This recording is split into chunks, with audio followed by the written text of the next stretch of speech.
Welcome to another episode of The Parenting Brief. I'm your host, Jessica Stewart-Gonzalez, an Arizona working mom and chief of the Office of Children's Health at the Arizona Department of Health Services. If you're a parent or caregiver to a child under the age of 5, this podcast is for you. We cover everything you need to know, from how to build nutritious meals to what to do when your little one is feeling under the weather, and so much more.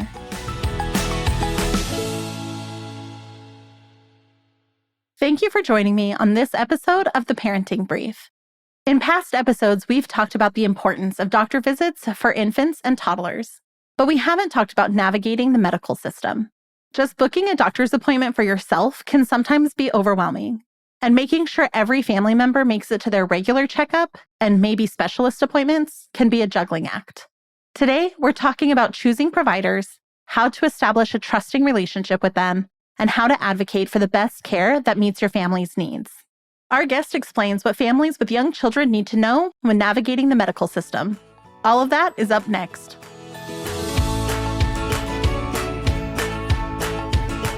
Our guest today is Dr. Miran Song. She's an Arizona pediatrician and a board member of the Arizona chapter of the American Academy of Pediatrics. Dr. Song, thank you for taking the time to come on the show. Pleasure to be here. Establishing care and finding specialty care can be a real challenge. So to start, how often should parents be planning on taking their child to the doctor? So generally, the baby will be seen in the hospital by a pediatrician. Sometimes that can also be a family medicine doctor who's rotating through on the nursery. Generally, we like to set up an appointment for the child to be seen within 48 hours of discharge, even 24 if there's anything concerning going on. Generally, it's best for those appointments to be made before you go home, because especially with a newborn, there's so much to do and so much kind of chaos in the beginning that it's nice to have all those appointments set up.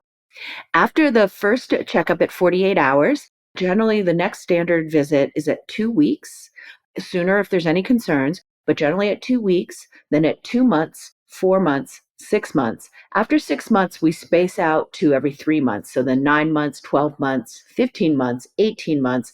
Then at 18 months, we go to 6 month periods. So 24 months, 30 months. And then finally, you're at 3 years old, and then the child is seen yearly. And should those appointments be happening with the provider that does the initial checkup on the baby at the hospital? Or should parents be establishing a long-term provider before the birth of their child?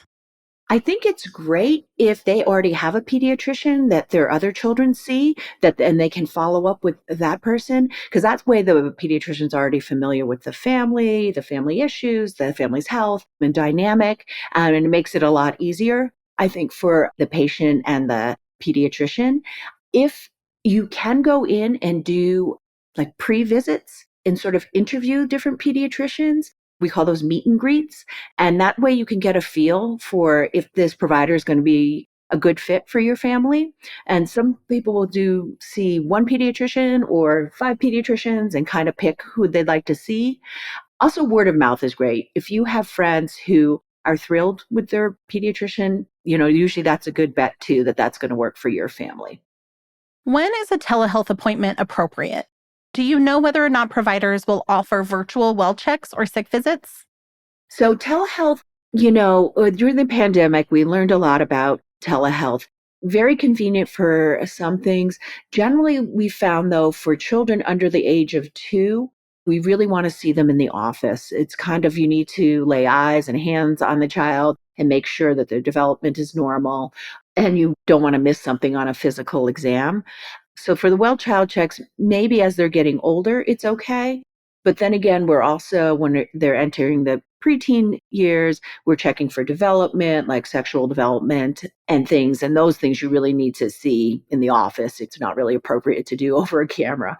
With the sick visits, again, it kind of depends on what the visit is for. We generally have a screening policy. If it's a suspicion of an earache or a strep throat, that's something that needs to be seen or tested for. So those kids we would want to come into the office. So through COVID, we developed different protocols for room cleaning and triaging to make people as safe as possible with HEPA filters and the proper PPE so that we could see those children in the office. One of the things that we hear is that it can be difficult to establish relationships with providers. with someone you want to work together with to provide appropriate care and somebody who you can trust. I think some may feel like, maybe they won't remember me or maybe I'll be passed off to somebody else.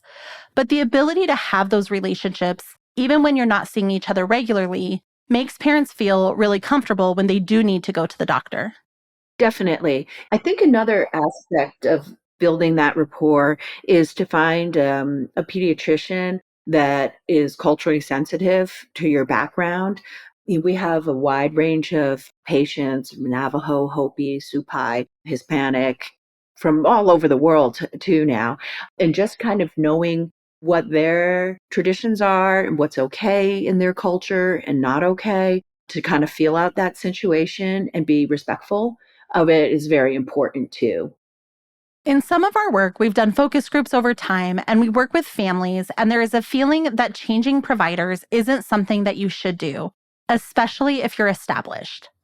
But if parents don't have a connection with their provider, or they don't feel comfortable, or that a certain provider can't provide culturally sensitive care, then it's okay for parents to find another provider, right? Yes, I think definitely sometimes parents don't feel empowered to make that decision.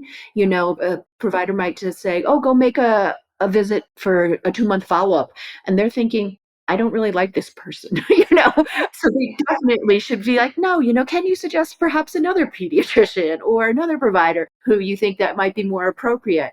Because that is just not going to be helpful. If they're uncomfortable with the advice they're being given or the recommendations and not feeling that they're being heard, it's just going to be a frustrating visit. And they're not going to get the benefit of all the things they can out of that visit, about their child's development and anticipatory guidance and other things.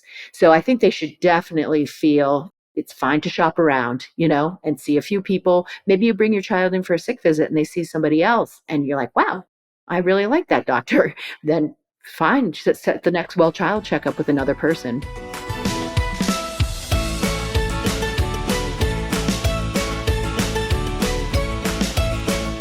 For more information on establishing medical care for your little one, take a look at the show notes. And please follow the show on this podcast player so you get notified when our next episode is live. If you have friends or family members who are getting their kids to the doctor for the first time, please share this episode with them. Until next time, this is Jessica. You've got this.